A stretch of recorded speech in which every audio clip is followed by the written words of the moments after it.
Since 2003, this is the Sports Source, East Tennessee's #1 sports talk show. Brought to you by Junk Be Gone and the Garza Law Firm. With your host, John Pennington.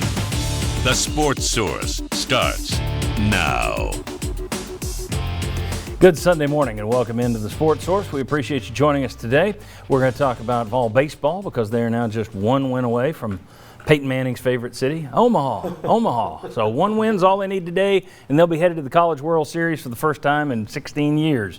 We'll also be talking about college football, and I'll just mention this right off the top. Our friend Ryan Callahan, who's on the show, gave me a note earlier today that Tennessee did get a commitment this morning from running back Dylan Sampson, three-star running back out of Louisiana, ironically, since the Vols are playing LSU this week. But the Vols did get a commitment. We'll be talking about the college football playoff proposal that's out there. What impact would that have on Tennessee? Changes the Vol network, et cetera, et cetera. We got a lot to cover. Let's get right into it.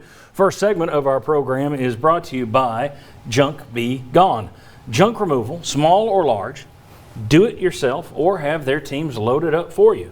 They do paper shredding for your business, even small demolition work if you need like a shed or fencing or even a boat taken down, taken apart, and taken off. They do it all. Trust Junk Be Gone, great locally owned company. JunkBeGone.biz is where you can learn more about all the many services they provide. All right, let's go ahead and welcome in our panel for today. We have Jimmy Himes from WNML AM and FM. Jimmy, thanks for being here. Thank you. Right down there from theathletic.com, you have David Ubben, and I don't ever use the .com part because I'm always on your app, and I mean always on your app. David, thanks for joining us. Thank you.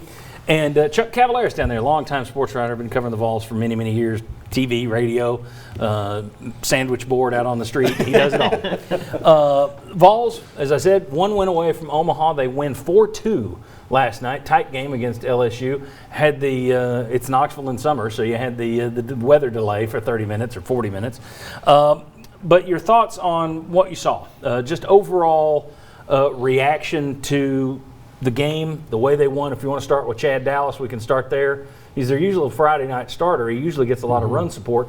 Didn't get the run support last night, but boy, I thought he was your most valuable player with the strikeouts. I just thought he did a great job. Oh, he was terrific. 6 innings and 12 strikeouts. That's 2 per inning. I thought he pitched great. It looked like most of the pitches that he was throwing, he had command of them. I was really impressed with that. But, John, one of the things I take away is the resiliency of this team.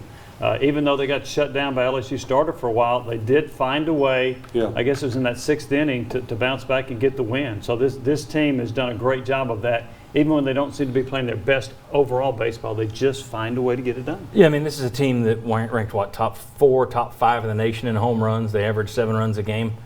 That wasn't how they won it last night. So all year long, they found ways to win when you think they're not going to. David, you were over there. I've had people take, oh, you're going to cover them now. Well, you're on the verge of a College World Series. They put in new seats because more people are going now. It's on ESPN. More people are seeing it. You haven't covered games this year, have you? You were assigned to cover it now. People are getting on board. It's College World Series time. You were over there for the first time, I think. Mm-hmm. Your thoughts on what you saw? I mean, I think 2 things. One, I think it's the stage didn't seem too big for the team last night. You know, that was a different kind of atmosphere. For most of this season, they've been playing with partial crowds, all that stuff. You've been battling all this, the COVID restrictions and all that stuff all season.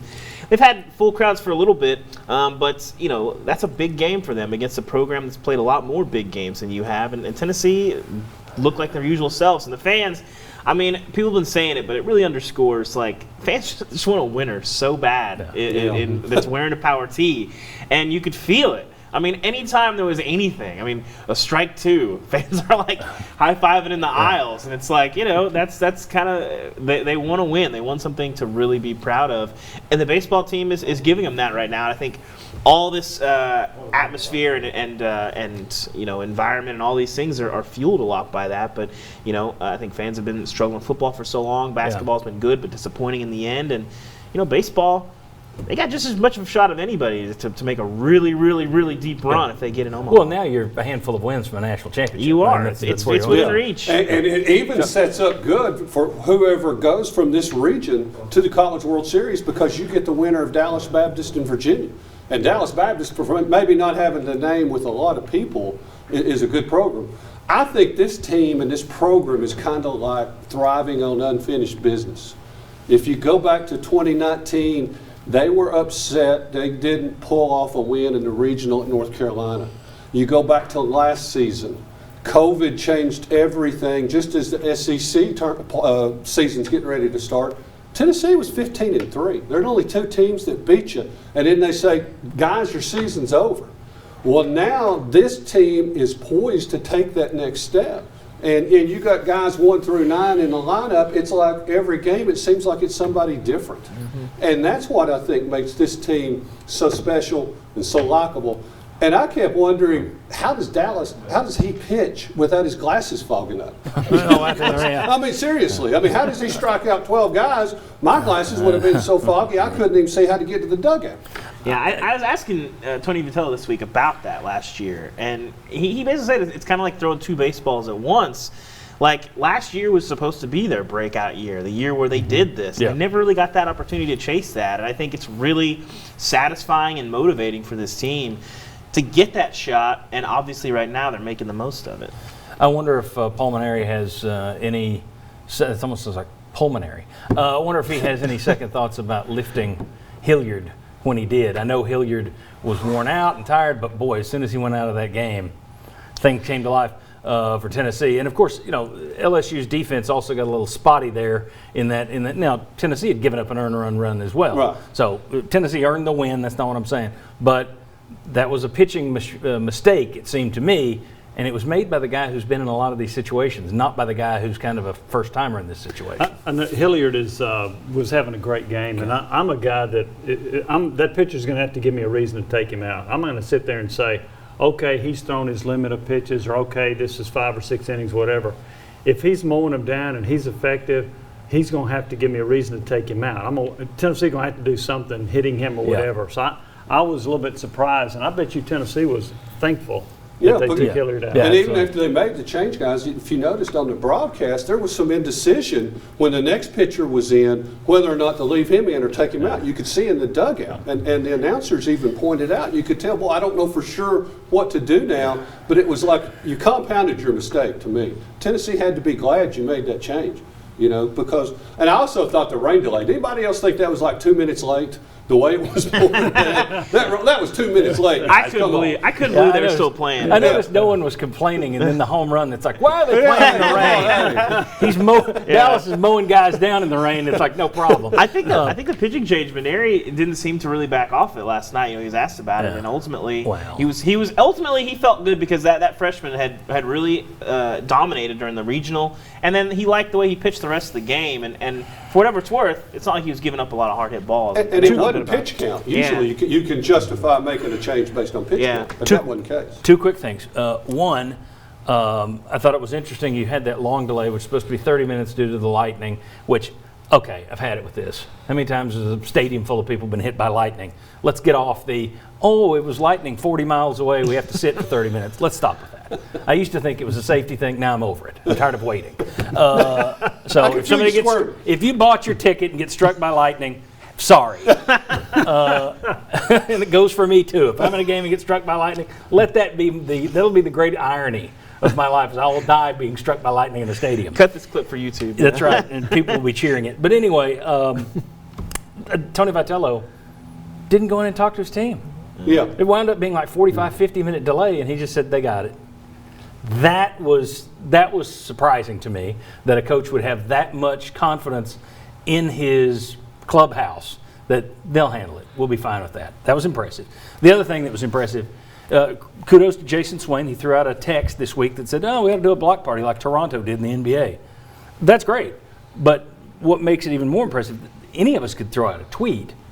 To have an athletic director who says, this is a good tweet, and I credit you for the idea, and now we're going to do it. That good on Swain. Mm-hmm. Even more impressive from Danny White. And he's been talking about, we need to be innovators again. We need to be forward thinkers again. There you go. Bingo. There you go. That was it. I thought that was outstanding. I think who knows how it's going to go in the future. We don't know how any of this ends. We've seen Tennessee start to think things are all right before, and it always goes off the deep end. but that's a really good sign, I thought. You had several hundred people there, which was, and by the way, and you touched on the COVID thing too earlier.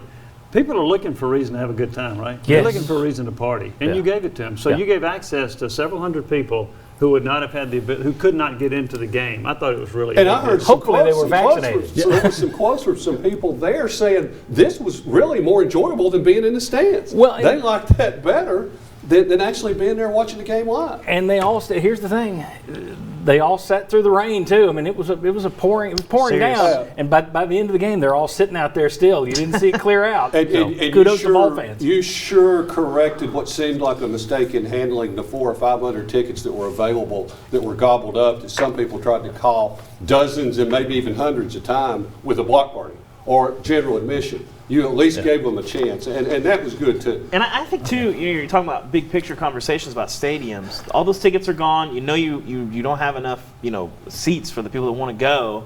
The block party, I mean, it sort of belied the reality that when this thing gets going, 4,500 people. That's not enough. You gotta have more spots. That may be half enough. Yeah. All right, they need more. I will also say, Mississippi State drew 14,300 yesterday to a baseball game. Yeah. Wow, that's unreal. Seeing that number is a new record in college baseball, but to see 14,000 at a college baseball game, impressive. All right, when we come back, let's talk about Game 2. We're already 15 minutes over. When we come back, we'll talk about Game 2 that comes up today at 3 o'clock. Come on back on the Sports Source.